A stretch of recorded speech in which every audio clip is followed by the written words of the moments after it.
The honest answer is yes. Ancient humans ate each other.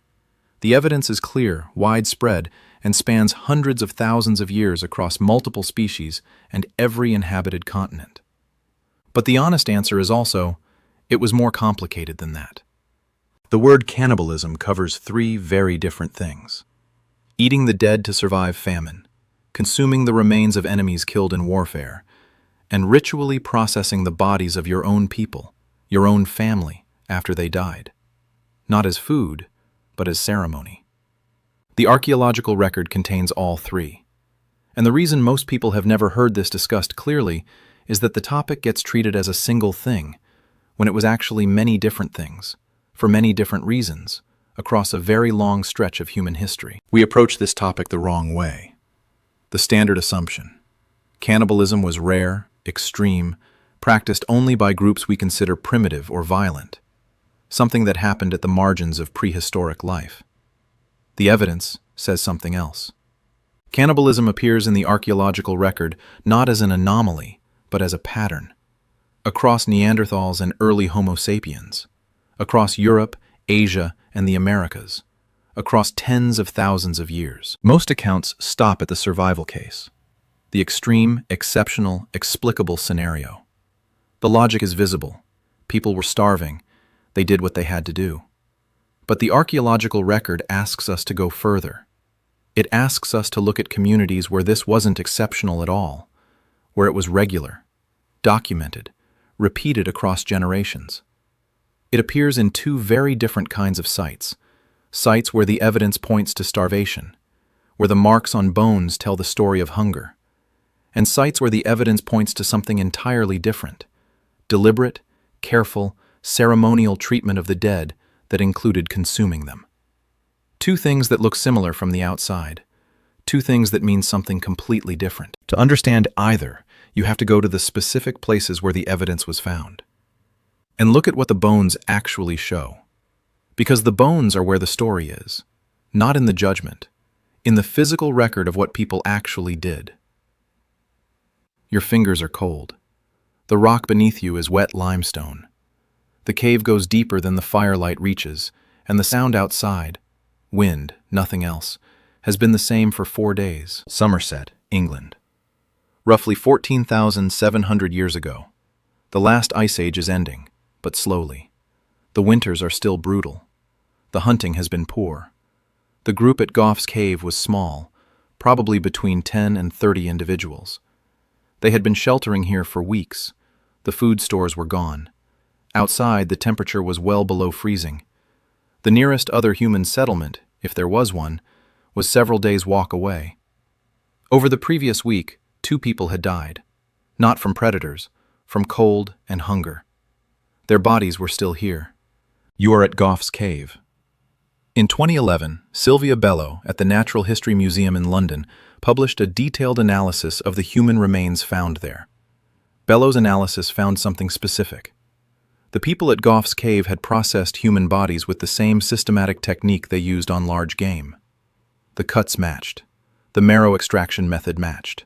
The skulls, 3 of them, had been carefully shaped into cups. The edges worked smooth, the inside cleaned. Both things are present in the same site.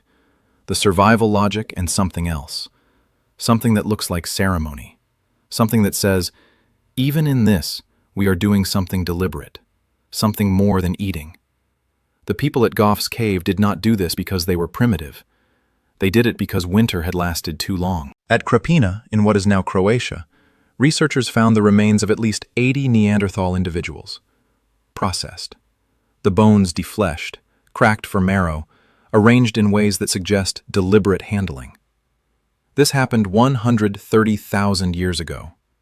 In 2015, Jakov Radovčík at the Croatian Natural History Museum reanalyzed the Krapina eagle talons found alongside these remains.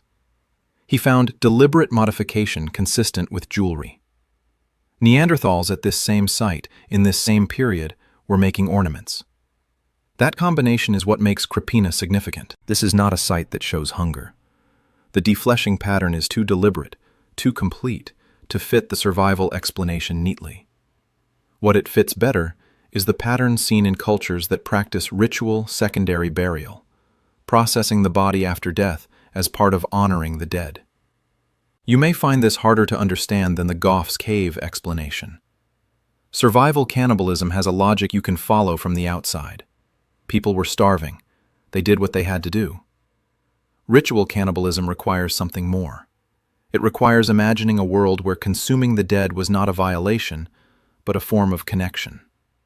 Many documented cultures have held this belief.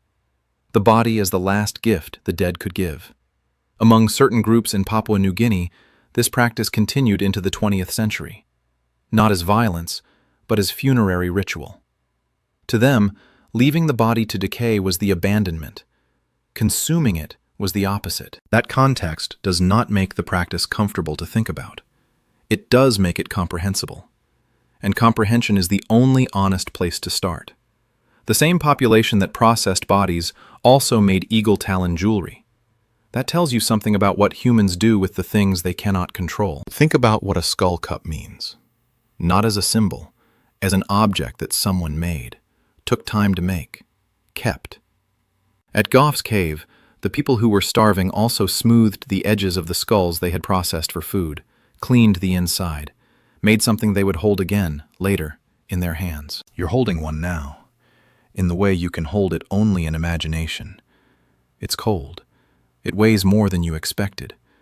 Whoever this was, they were someone's person, and they are now something else. Something handled carefully, something brought out during ceremony.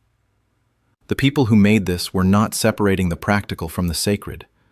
They were doing both at once, in the same object, with the same hands. That is not a simple thing to hold in your mind. It's not supposed to be. What it does is put you in a specific position. You're being asked to hold two things at once: the reality of what happened and the humanity of the people who did it.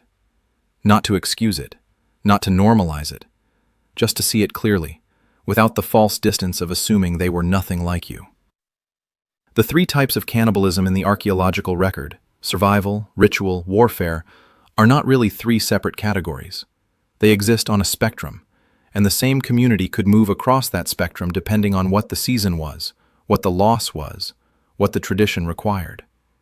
The categories we use to judge them, savage, primitive, barbaric, were invented by people who had never faced those specific choices.